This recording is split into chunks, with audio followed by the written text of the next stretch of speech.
Hello, sorry I couldn't be in class today. I am in Martin, Tennessee for my son's regional baseball tournament, living in a dorm, as you can see, my awkwardly, dimly lit dorm room behind me. So, as far as feedback goes, Sarah, for your module, starting off with the main object, I think it's catchy. I think students can relate to the comic book style of it. And I think, as far as content goes, it appeals to the basic background knowledge that most students have about the stereotypes of cowboys and Indians. So, in that regard, I think it's a good hook because it's going to be something that is content wise familiar with students. Your essential questions are really good. They cover important concepts that are important for U.S. and Virginia history, as well as AP U.S. history. So that alone makes this a very usable module. Just a general note about your objects overall. The content is your context. I mean, is very thorough. So there's a lot that can be learned from it. There's a lot in it. So my one suggestion might be to be upfront about that. Be upfront about all of the various categories, whether it's African Americans, whether it's women, Native Americans, that are actually addressed throughout the objects, because this is something that could be used to cover the entire unit. I mean, you have all of the context there that students need, especially for USVA history. There's not a ton that they need, so you have it. So my suggestion would be upfront, identify the themes. Is looking at some of the other objects here. So Buffalo Bill. Here we go. There we go. So the whole concept of black cowboys, that's going to be something that's new for most students. They're always completely surprised by that. So I love this document. This allows an opportunity to get opportunities for African American men in particular during Reconstruction after the Civil War. I love the video. Students are not going to expect to see a video from the time, or at least from that depicts the time, an early video of a black cowboy. So it's very engaging, and your narrative that goes along with this document is really good. I really like this. The Turner thesis.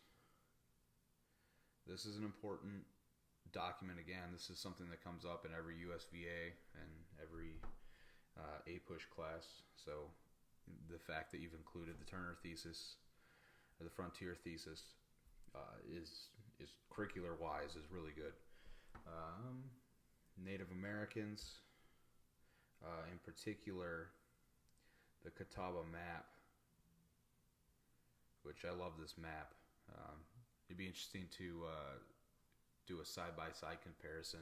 This is for another lesson, not necessarily part of your module, but for students to compare how Native Americans identify themselves and their relationships with other tribes, for example, as compared to how Europeans tend to create maps.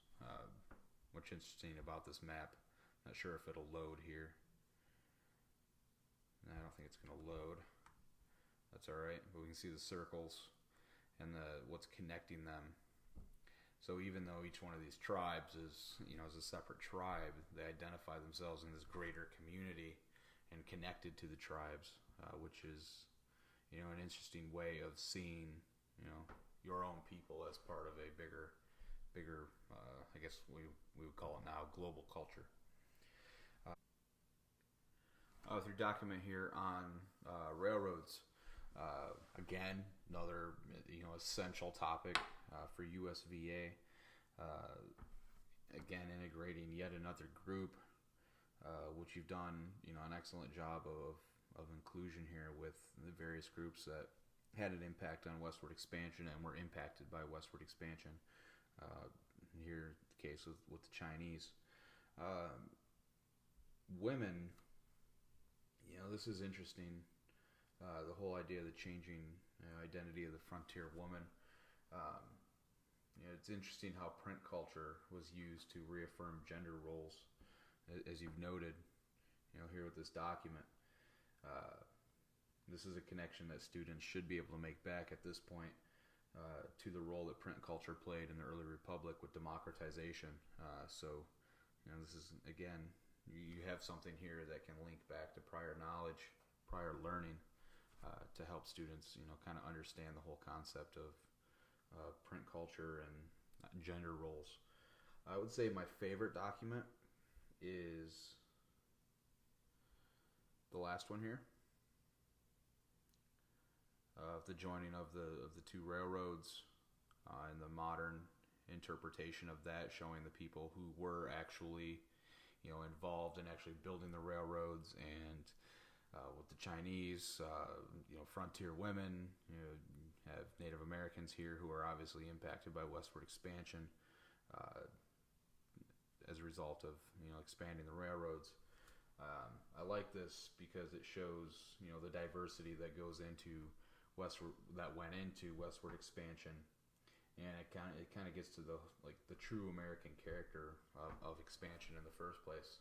I love the timeline that you have included here. This is good to show change over time. It also helps to put things into context for students.